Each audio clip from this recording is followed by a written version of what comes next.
Bom dia a todos. É um privilégio poder estar na igreja de Setúbal. É um pouco angustiante poder estar aqui sozinho, na medida em que o que estamos a viver no nosso país traz-nos algumas dificuldades, mas por prevenção vamos estar aqui e acredito que você que está aí desse lado possa ser ricamente abençoado através da emissão que a igreja de Setúbal está a preparar e está a desenvolver para todos os fiéis, para todos os crentes que seguem este canal. Por isso eu quero saudar todos os que nos estão a ver neste momento e desejar a todos um bom sábado, que o Senhor vos possa abençoar e que no meio desta dificuldade possamos todos lutar com Cristo para ultrapassar todo este mal e toda esta pandemia muito rapidamente. Nós estamos a estudar a Escola Sabatina, estamos quase no final deste trimestre, falta-nos apenas, sem esta lição, falta-nos apenas a próxima lição, para terminarmos um trimestre sobre as promessas que estão entrelaçadas com a aliança. O trimestriário tem o título da aliança, ou a aliança eterna de Deus, as promessas como aliança eterna de Deus. E foi fantástico ao longo deste trimestre nós podermos perceber, através daquilo que o Senhor Deus foi dando ao povo de Israel, a forma como Deus acompanhou o povo de Israel no deserto, como o tirou do Egito primeiramente. Depois a forma como Deus estacionou também, como se costuma dizer, entre o povo e ficou a viver entre o povo. E depois nós pudemos também ver as promessas da entrada de Jerusalém. E hoje nós vamos continuar a ver estas mesmas promessas aliadas à fé. E o título desta lição, desta semana, é A Fé da Aliança. Uma das partes da lição que eu mais gostei foi, sem dúvida, a lição de domingo, porque ela fala dos reflexos do Calvário. E é, sem dúvida, algo muito interessante nós podermos ver aquilo que aconteceu naquele dia em que Jesus deu a sua própria vida para resgatar toda a humanidade. Nós temos visto ao longo deste trimestre que o cordeiro, que numa primeira fase era imolado no santuário, ele apontava para o Cordeiro de Deus que tira o pecado do mundo. E nós hoje vamos poder ver como é que este mesmo Cordeiro de Deus, feito homem, morreu em nosso lugar. E vejam que Deus tem uma entidade suprema. Ele é o Supremo Deus, constituído por Deus Pai, Deus Filho e Deus Espírito Santo. E é muito curioso ver que na eternidade ainda não havia perspectiva, ou pelo menos ainda não havia criação de vida na Terra. O que é certo é que na eternidade o Pai, o Filho e o Espírito Santo fizeram um voto entre eles. Fizeram uma aliança, que eu chamo a aliança na divindade. E havia um único ponto a ser visto nesta aliança. Era o único ponto escrito, tratado. Se o ser humano pecasse, o Filho de Deus seria aquele que viria resgatar a humanidade que estava perdida ou que podia se perder. Este era o ponto desta aliança, não havia outro. E ficou assim definido no céu, na eternidade. Caso o homem, quando houver vida na terra, pecar, o Filho vai à terra para resgatar a humanidade perdida.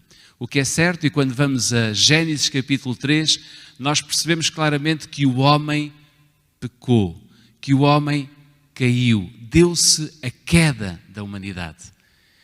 E o que é certo é que quando o relógio do céu marcou a hora certa, no tempo exato, Jesus humanizou-se. Jesus tornou-se homem.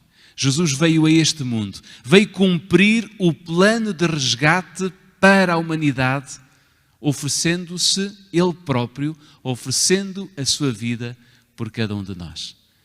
Ou seja, a aliança que foi estabelecida ainda na eternidade, ela foi mesmo cumprida na pessoa de Jesus. E é muito curioso ver que o evangelista, ou o apóstolo João, como queiramos, escreveu em 1 de João, capítulo 4, versículos 9 e 10, este relato sublime. Foi assim, diz João, que Deus manifestou o seu amor entre nós. Enviou o seu Filho unigênito ao mundo para que pudéssemos viver por meio dele. E nisto consiste o amor. Não em que nós tenhamos amado a Deus, mas em que Ele nos amou e enviou o seu Filho como propiciação dos nossos pecados. É curioso ver nesta passagem que João indica claramente como é que tudo aconteceu. Não fomos nós que fomos à procura de um Salvador. Não fomos nós que, a dado momento no nosso percurso, percebemos que havia um Criador que podia salvar, mas foi esse mesmo Criador que, descendo do céu, tornando-se homem, veio ao encontro da humanidade, veio ao encontro de nós que estávamos perdidos. Ele que nos amou. O Pai enviou o seu Filho para a propiciação dos nossos pecados. E é muito curioso que a lição desta semana, na página 148, tem uma passagem que eu gostei imenso e que transcrevo aqui. Diz que quando os homens e as mulheres puderem compreender mais plenamente a magnitude do grande sacrifício feito pela majestade do céu, em morrer em lugar do homem, então será magnificado o plano da salvação. Significa isto que quando eu e todos os que estão aí em casa conseguirmos perceber, entender, e aqui não se trata só de homens ou só de mulheres, trata-se de toda a humanidade, desde as crianças aos mais velhos. Quando nós conseguirmos compreender plenamente aquilo que foi o sacrifício de Jesus, então estamos nós também a viver o plano da salvação na nossa vida. Jesus, na cruz, pagou o preço da nossa redenção.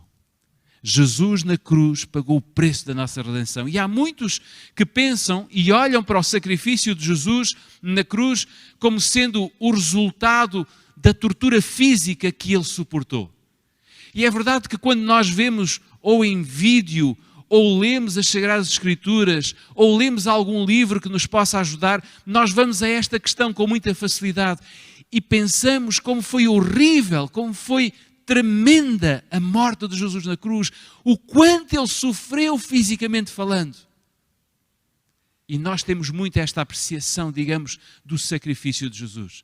Eu gosto muito de um livro, que é o livro de John Stott, A Cruz de Cristo, que tem esta passagem. Diz que os gregos e os romanos apossaram-se da crucificação que aparentemente fora inventada pelos bárbaros, que viviam à margem do mundo conhecido.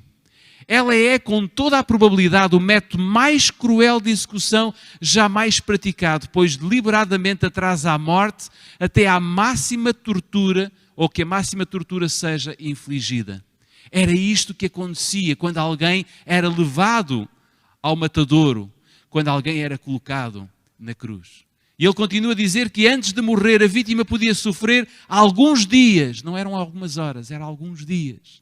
Ao adotarem a crucificação, os romanos reservaram-na para assassinos, para rebeldes, para ladrões, contando também que fossem escravos ou estrangeiros, ou pessoas sem posição social ou legal. Foi neste quadro que o nosso Jesus morreu. E ele diz que os cidadãos romanos, a não ser em casos muito extremos de traição, estavam isentos da crucificação. Cícero, num dos seus discursos, condenou esta prática da morte na cruz como um castigo muitíssimo cruel e repugnante. Um pouco mais tarde ele vem a declarar que atar um cidadão romano é crime, chicoteá-lo é abominação, matá-lo é quase um ato de assassino, mas crucificá-lo, não há palavras que possam descrever ato tão horrível. E quando nós olhamos para estas passagens, nós vemos claramente que de livre vontade Jesus abraçou o propósito do Pai. Não se preocupou em vir sofrer todos estes atos físicos de grande maldade. Ele veio abraçar o propósito do Pai com um único propósito. Era exatamente salvar os pecadores. E é verdade que nós olhamos para o sacrifício de Jesus na cruz e dói-nos o coração. Tristeza vem ao nosso coração por pensarmos do que Jesus sofreu. Mas permitam-me dizer-vos que a morte de Jesus na cruz e sobretudo a parte física não foi a que mais doeu no coração de Jesus. Nós olhamos muito para os sacrifícios de Jesus e sentimos-nos tristes pelo aquilo que Jesus viveu, mas Jesus foi além. O sacrifício físico não foi o que mais angustiou Jesus. Não foi a dor dos pregos. quer nas mãos, quer nos pés. Não foi a dor da lança do soldado romano quando espetou no seu peito. Não foi isso que causou os maiores sofrimentos em Cristo.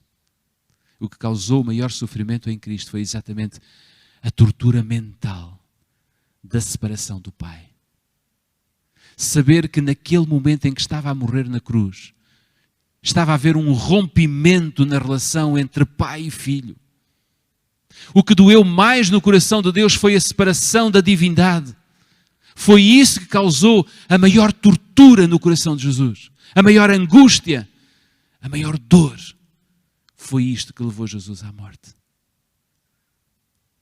E a Sra. White, ela diz que o sofrimento físico, porém, foi apenas uma pequena parte da agonia do amado Filho de Deus. Os pecados do mundo estavam sobre ele, assim como a percepção da ira do Pai enquanto ele suportava o castigo da lei transgredida. E nós, ao longo deste trimestre, nós pudemos ver o que é a lei transgredida. Vimos isso claramente. E diz a Sra. White que isto que lhe esmagava o coração divino, era isto que lhe esmagava o coração divino. Foi o ocultar do semblante do Pai e a sensação de que o próprio e o amado Pai o tinham abandonado, que lhe trouxe a aflição e que lhe trouxe profunda angústia. Este amor inexplicável estava agora preso na cruz, condenado a morrer por mim e por todos vós. Vivia a punição para o pecado. E a punição para o pecado era exatamente a segunda morte. A morte que não dá acesso à eternidade. A morte em que já não é possível voltarmos atrás. O nosso Jesus foi claramente substituto da humanidade.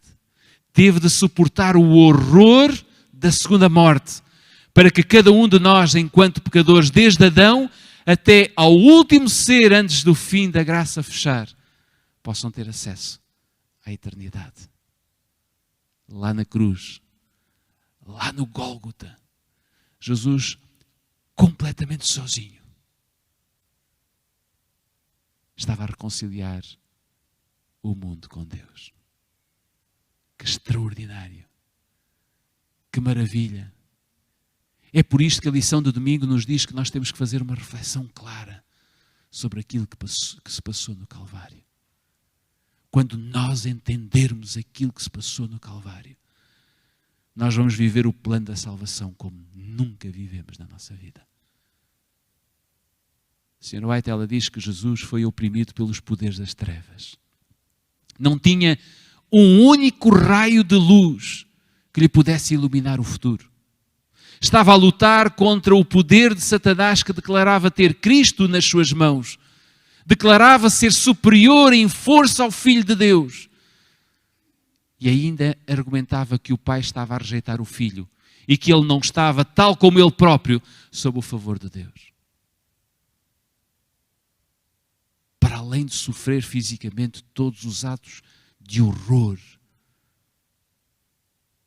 ainda havia uma voz que estava permanentemente a entrar pelos seus ouvidos.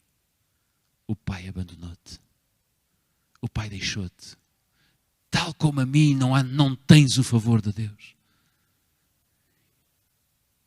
Cristo não cedeu, no mínimo, ao inimigo torturador.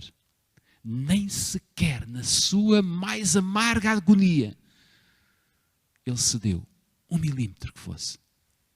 Diz a Sra. White que legiões de anjos maus estavam ao redor do Filho de Deus. Todavia foi ordenado aos santos anjos que Todavia não foi ordenado aos santos anjos que rompessem as fileiras e se empenhassem em conflito com o caluniador e ultrajante inimigo. Os anjos celestiais não tiveram permissão de ministrar ao angustiado espírito do Filho de Deus. Momentos antes, no jardim do Getsêmani, quando Jesus suou lágrimas de sangue, Deus Pai enviou anjos para virem reconfortar o coração do seu filho. E eles puderam acalmar a angústia do filho. Agora, na cruz, no Gólgota, anjos, milhares e milhares de anjos viam o sofrimento de Jesus, mas nada podiam fazer, não tiveram permissão de ministrar ao angustiado Espírito do Filho de Deus. Jesus estava sozinho. Ele era eternamente rico. Jesus era eternamente rico, mas por nossa causa Ele tornou-se pobre, para que por meio da sua pobreza nós pudéssemos enriquecer. Será que nós já compreendemos o plano da salvação tão profundamente? É que se já compreendemos o plano da salvação tão profundamente, estas palavras não caem no vazio do nosso coração. Diz ela que vestia-se de luz e glória no céu. No entanto, Jesus veio revestir-se da nossa natureza. Veio morar entre pecadores mortais. Este é o amor, diz Ellen White, que nenhuma linguagem pode expressar. Este amor transcende o conhecimento. Este amor é grande, tão grande, que engloba todo o ministério da piedade.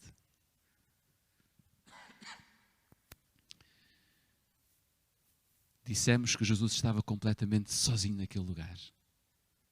Aparentemente. Aparentemente porque o Pai estava ao lado do Filho. O Pai não foi capaz de abandonar o seu próprio Filho. Mas o que Ele não fez porque não podia, era revelar a sua presença, porque estava em causa a nossa salvação. Jesus estava sozinho, estava, mas o Pai estava lá também. Mas não podia fazer nada. O Pai não deveria interferir por causa da nossa salvação. E por isso mesmo, a nossa salvação dependeria totalmente de Jesus. Recaía sobre o Salvador todas as decisões de ir até ao fim.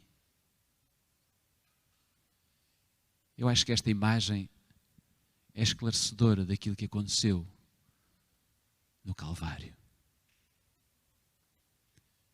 Jesus colocado numa cruz, sofrendo fisicamente e mentalmente. E o Pai junto à cruz, como que se estivesse de mãos atadas, não podendo fazer rigorosamente nada. Eu não sei se o plano da salvação já está bem vincado na sua vida. Eu não sei. Eu acredito que Deus está a trabalhar consigo para que o plano da salvação fique claramente estabelecido na sua vida.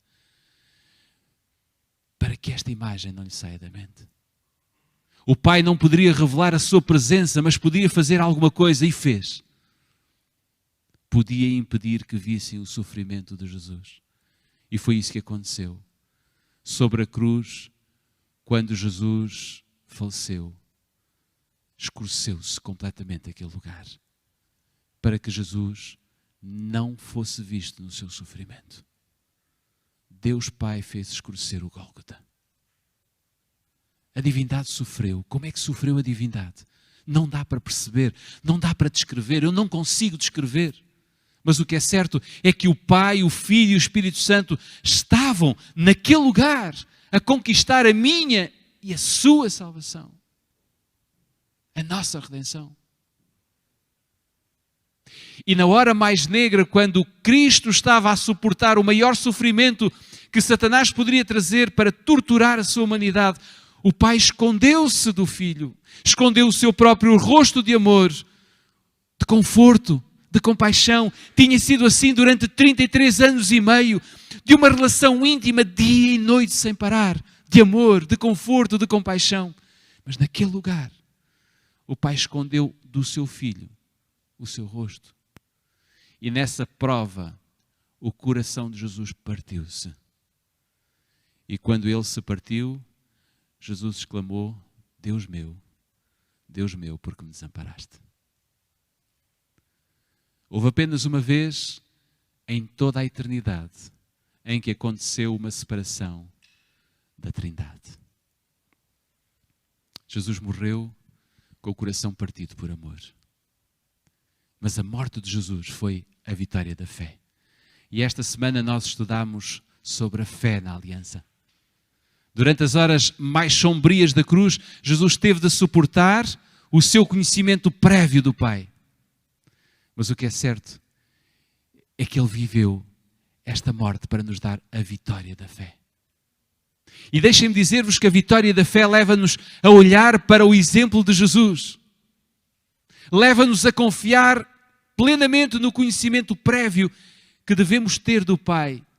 E se há tempo de excelência para sabermos e conhecermos quem é o nosso Pai, é hoje. Se nós temos a oportunidade, temos que a agarrar, porque esta é a oportunidade soberana que Deus nos dá de podermos conhecer o amor do Pai. Foi assim, foi no confiar do conhecimento que Jesus tinha do Pai que Ele foi até ao fim. E nós hoje temos como exemplo de Jesus de confiar claramente no conhecimento que podemos adquirir também do Pai. A vitória da fé leva-nos a reconhecer que a vitória de Jesus não nos retirou o estatuto de pecadores, mas deu-nos, mas ofereceu-nos o estatuto de justos. E por isso, permite-nos a nós sermos declarados justos aos olhos de Deus, apesar das nossas muitas faltas.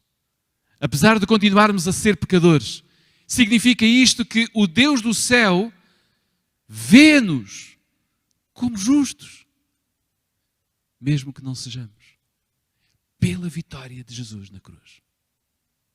E por isso mesmo, Deus considera o pecador como justo, embora o indivíduo seja de facto injusto.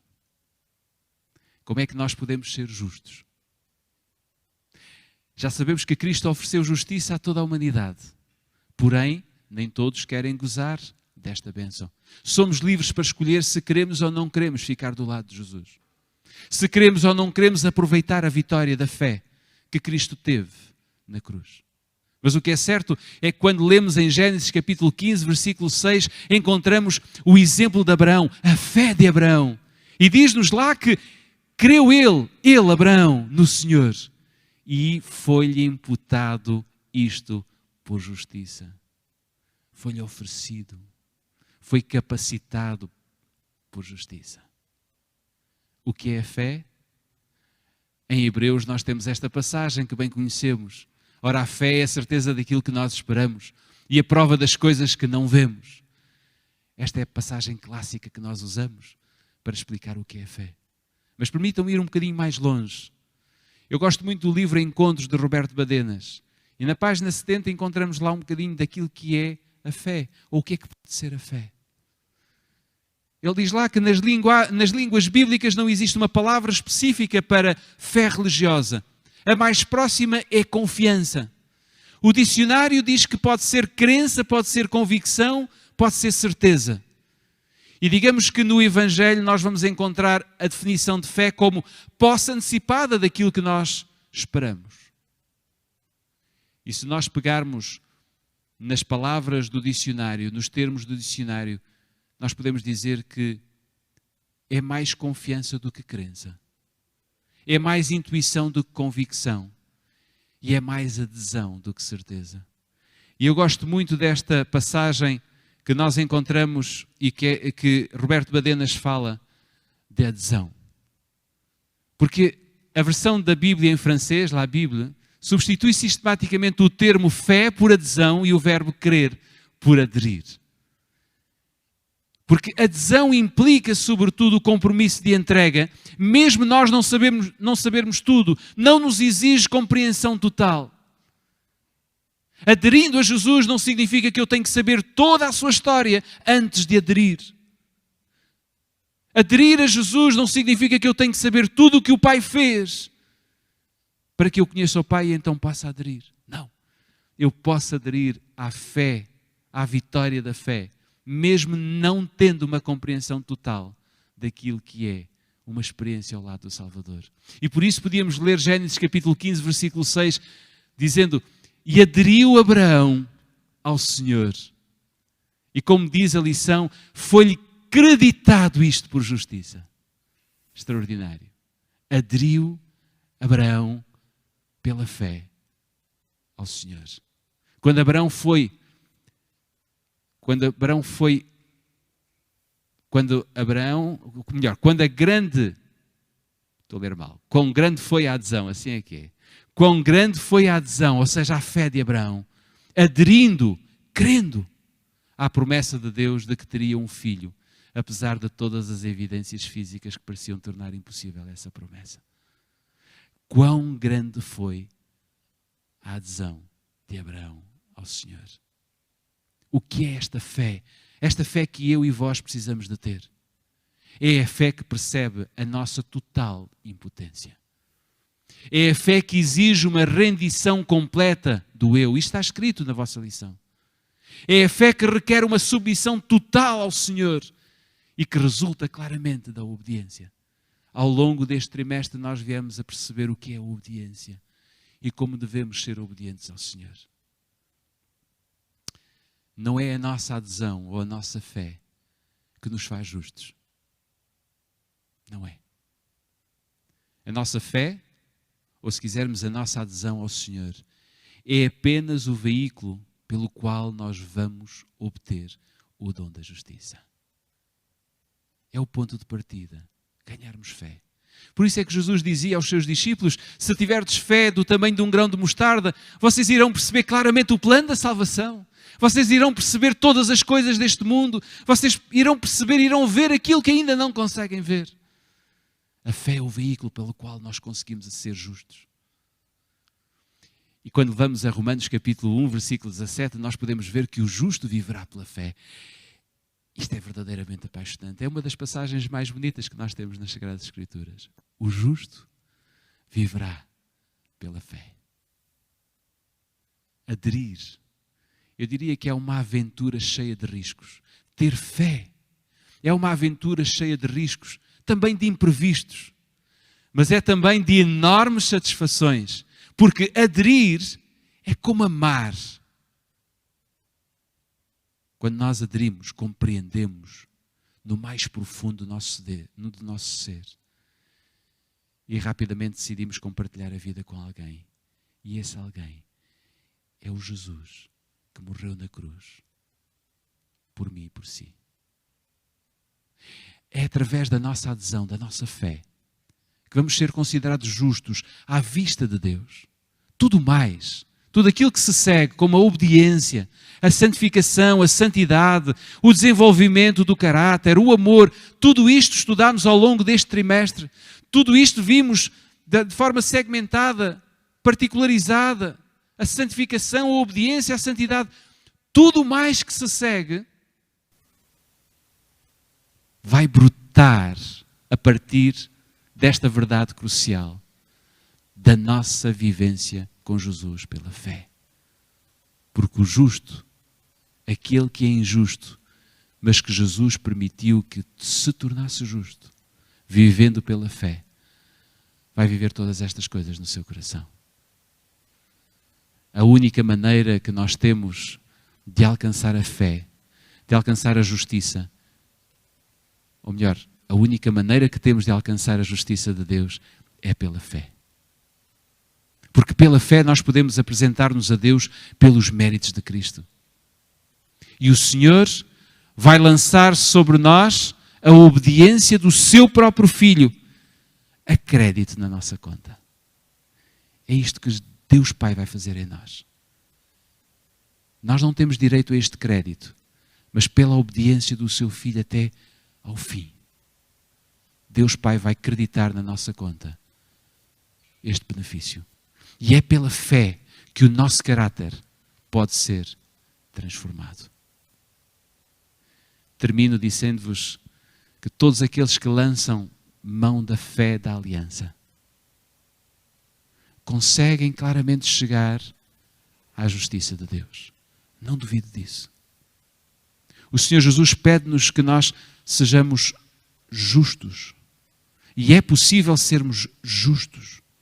Claramente, nos dias em que corremos, podemos ser justos. Todos nós, se lançarmos mão da fé da aliança, conseguiremos lá chegar. E de Deus iremos receber a esperança, a alegria e a certeza. Não apenas enquanto vivermos aqui, mas em relação à aliança eterna. Que o Senhor vos possa abençoar, que o Senhor vos possa dar um bom sábado e que a fé da aliança possa estar no seu coração, aí em casa onde você se encontra. E que o Senhor Deus possa derramar as suas bênçãos por si e por toda a sua família.